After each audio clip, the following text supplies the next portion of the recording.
everyone, Daisy Jukes here, and today I wanted to talk about eating disorders, specifically bulimia, and specifically as opposed to what it's like to have the disorder yourself. I wanted to talk about what it's like to be the child of a parent with the disorder and to grow up with that. It's very unpleasant, and most people could kind of figure out on their own, just intuitively that it would be a very unpleasant experience.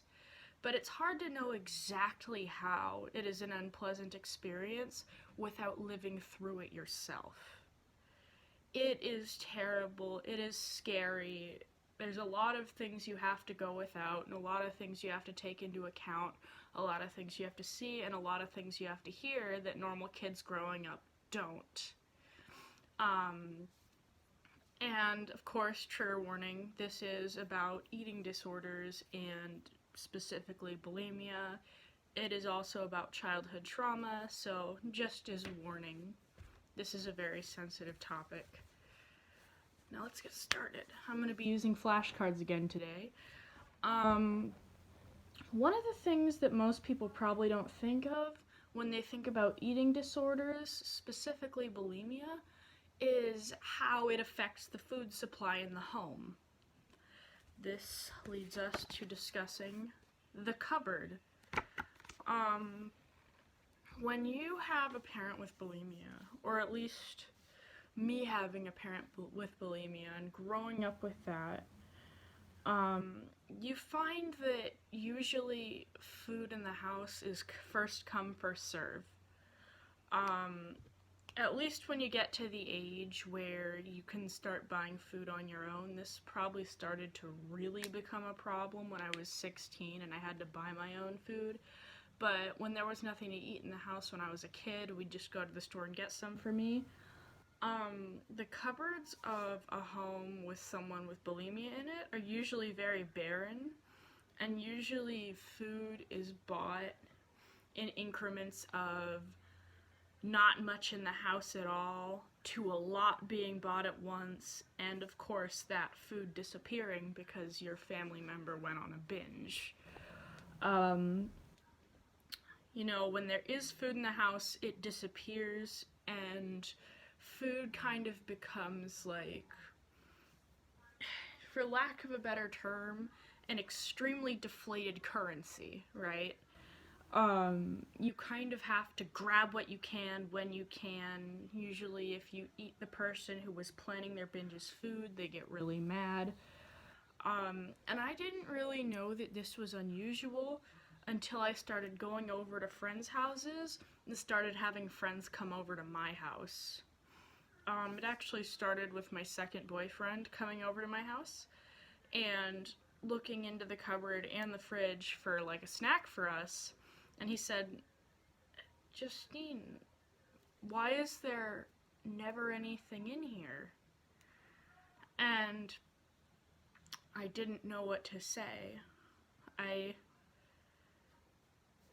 That was the day I told my boyfriend at the time about my mother's eating disorder, and it was really embarrassing. You'd have people.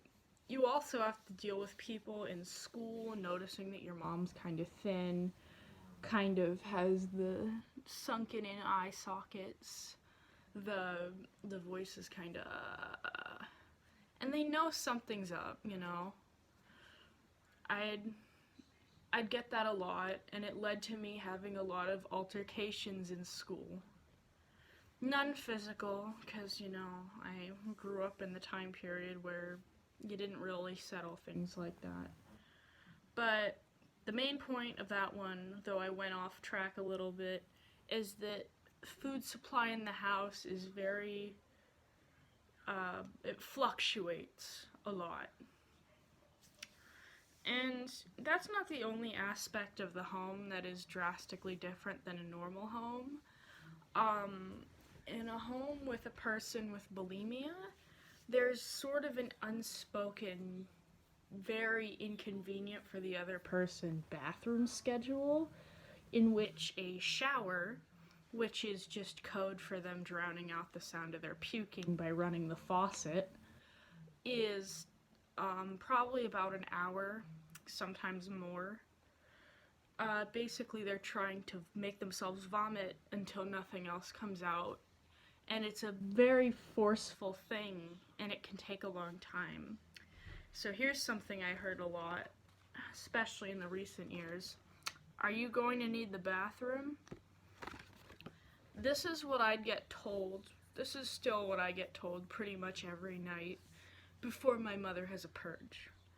And she asked me that because she knows she's going to be in the bathroom for like a really long time because she's purging. And as I said, it takes up a lot of time. And these words have been melted into my mind. And no one's gonna know if they're gonna need to use the bathroom for the next hour. You can't anticipate that far ahead of time, so there have been multiple instances in my life where I've had to instead go out and pee in the backyard when I was a kid. And you don't want to knock on the door while they're purging, because first of all, when you go in there, or when you knock on the door and interrupt their purge, it can really make them both get defensive and annoyed at being interrupted, and they'll get mad at you, and they'll be like, alright, but hurry up, you know? Because also, interrupting the purging kind of interrupts for lack of a better term, the flow of the vomiting. So, your girl had to go outside and pee a lot as a kid. On the topic of the bathroom, let's discuss the bathroom. Now, a child of a bulimic parent can spot a post-purge toilet or bathroom from a mile away. A lot of kids growing up with bulimic parents have to deal with pretty disgusting things like the floor of the bathroom being sticky, the counters being sticky because of the bile, right? The stomach bile. And they also have to deal sometimes with there not being a lot of clean towels. The smell is always really bad and all too familiar. The smell of vomit nowadays it's very upsetting to me, not just in a way that it's gross, but it brings back a lot of bad memories. This is gonna sound disgusting, I'm warning you, because it is disgusting, but the toilet paper rolls will sometimes have little suspicious splotches of something on the top and bottom, like where the cardboard ends on both sides. And growing up in that kind of environment, in order to survive and use toilet paper, you have to train yourself not to think about that. And it was only in my teenage years that I trained myself to go out of the way to say, alright, this is really gross, I'm not using this toilet paper, I'll buy my own if I have to. And having a parent with bulimia it's hard in that way, but that's really nothing compared to the fear of your parent dying.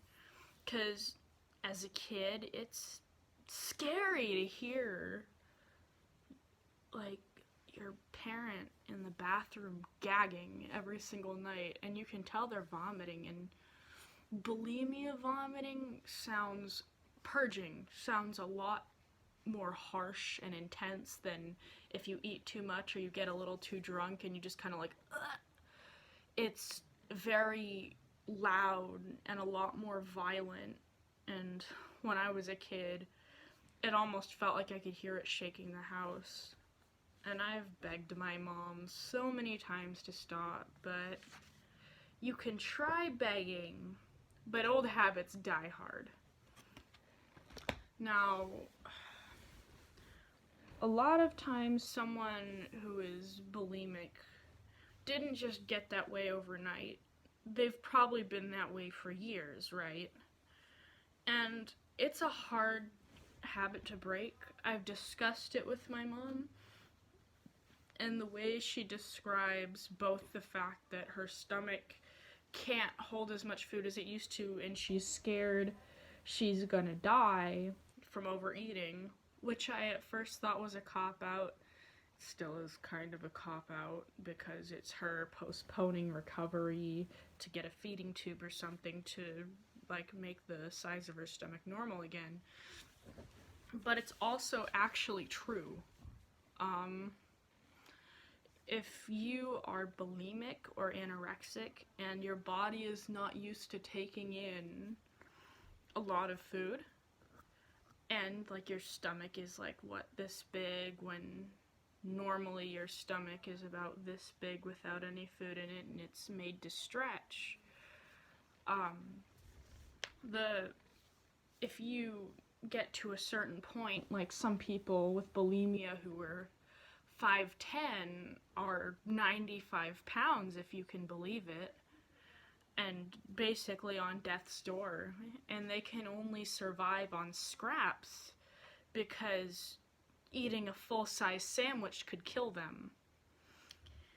So, of course, there's the danger aspect, but there's also the compulsive aspect. Bulimia is compulsive in the same way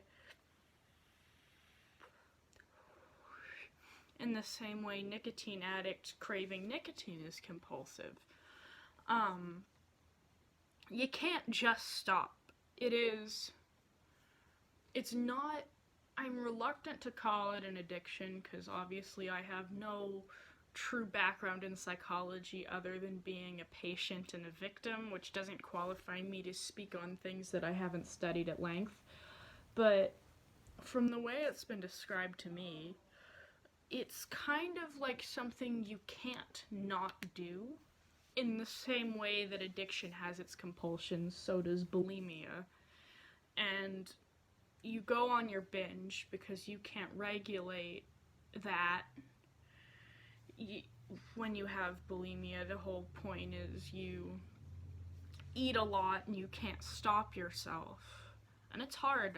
I live in a family of bingers. It's hard to stop that. And then it kind of, you get this anxiety from your stomach being full. And you have to get rid of it.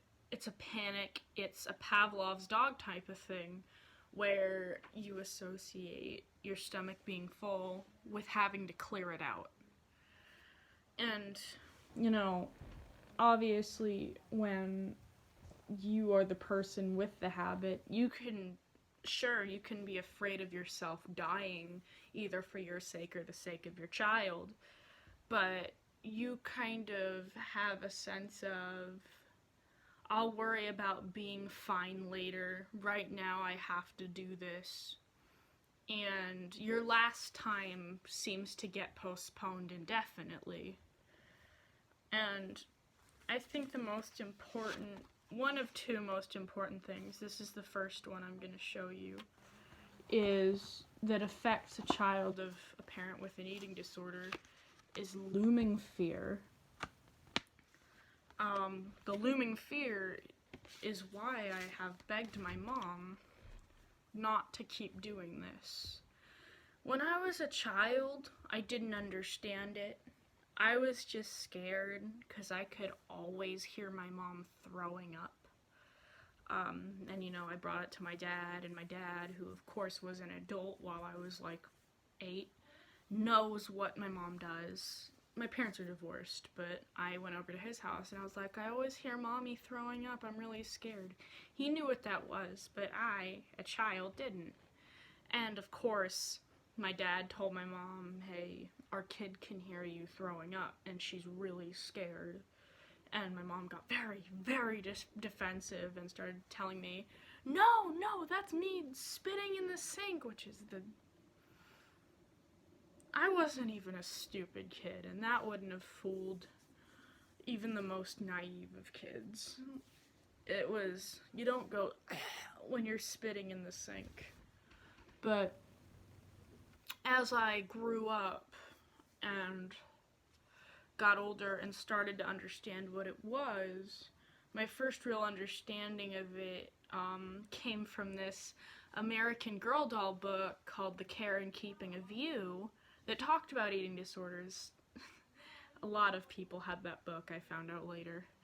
But that's when I came to my mom and put two and two together that she had bulimia. And to this day, every time, because from this room, my bathroom is maybe 2.5 yards away from my room. Even with it being that far away, and even with the shower being turned on, I can still hear the purging, and every time I hear it, I'm literally sitting in my bed like this, or like this. I know it seems juvenile, but I think that either is because it's totally logical, because this is a matter of life or death for my parent, or it's behavior that has been unresolved, untreated, and unstopped that has been carried from my childhood, because I've been hearing that sound that I can, to the point where I can remember it for about 15 years. And it's never stopped being scary, and it's never stopped being upsetting. And a lot of children of parents with eating disorders like me, have to hear that sound every single night. And now the last point, and definitely the most important, is the secondhand impact of these disorders in parents. You know, when somebody is bulimic or anorexic, that's bad enough on its own, and that issue needs to be resolved with copious amounts of therapy, sometimes inpatient stays, and a lot of observation on the disordered person. But it's also remarkably detrimental to the kid, because when you're growing up and you watch somebody having an eating disorder, you know, go through the cycles of the disorder, you observe and are grown accustomed to and have normalized to you the disorder that it throws the household into, from the cupboards, the bathroom, the behavior being validated by the fact that your parent does it. Just basically everything about it, you adapt to it as a kid, and it's very much normalized to you.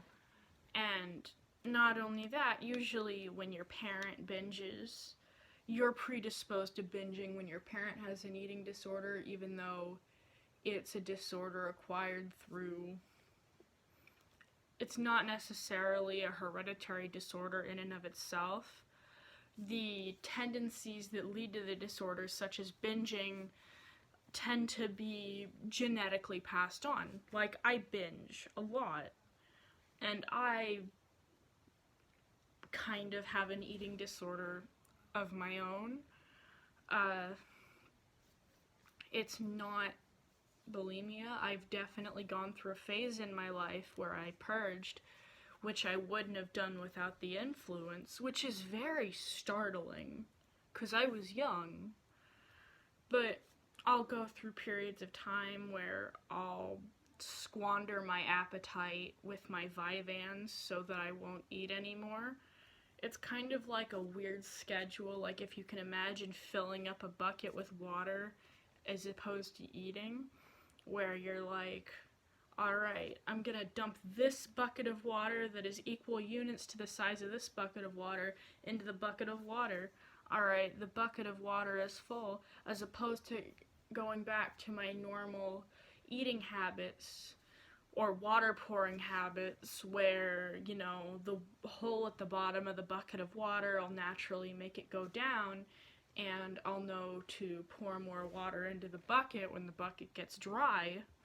You essentially pour the whole bucket of water into the other bucket of water, wait for all of it to come out of the hole at the bottom, and then wait for the bucket to be bone dry for 2 days before you fill it up with water, because in your brain you figure that's about the equivalent of a normal path or less than a normal path, but I don't care as long as I have more freedom to fill the bucket later in case I do fill it too much later. And these weird fears of gaining weight, these weird fears of food, this weird disdainful attitude towards food, this weird feeling you get when you go into the bathroom, these all have a very harmful and painful secondhand impact on the child of the eating disordered parent. There's also, this isn't a point I put in my cards, but there's also a lot of gaslighting that goes on when your parent has an eating disorder. When you bring it to their attention or the attention of to another person's attention, the answer you'll almost always get from the parent with the disorder, or the response, it's almost always, no, I'm not doing that. My child is wrong or lying. And, usually when you bring it to another person's attention, it's one of those things where a kid couldn't come up with it in their own head. It's just one of those things that's something in real life. So when you bring it to the attention of somebody else, the parent is caught, and by somebody who can actually understand what it is and isn't naive and won't be gaslit too easily. And that can make the parent very, very mad. I've seen that happen to somebody, actually, where their mother screamed at them, because keep in mind, this little girl was probably about 8, just like I was, so this situation made me tear up a little bit. She was simply scared because she could hear her mommy throwing up, and so she told her mom's best friend while she was having a play date with her mom's best friend's kids, and the mom's best friend turned to the mom to tell her, and that poor little girl came home to an absolute shitstorm. She got screamed at, she got punished, and it destroyed her. It was very confusing. And if you come to them, even when you're an adult like me, they'll gaslight you and say, no, I didn't throw up. I don't know what you're talking about. And it leads to a lot of distortion and a lack of confidence in your own intuition, which of course is detrimental in and of itself. Anyways, thank you guys for listening. If you like my content, please do subscribe. If you like this video, please do like. Hopefully in the future, I'm saving up my money, and hopefully in the future I'll actually have a proper setup that won't be my iPhone camera. So look out for my content getting a little bit better, and I hope to see you in the future.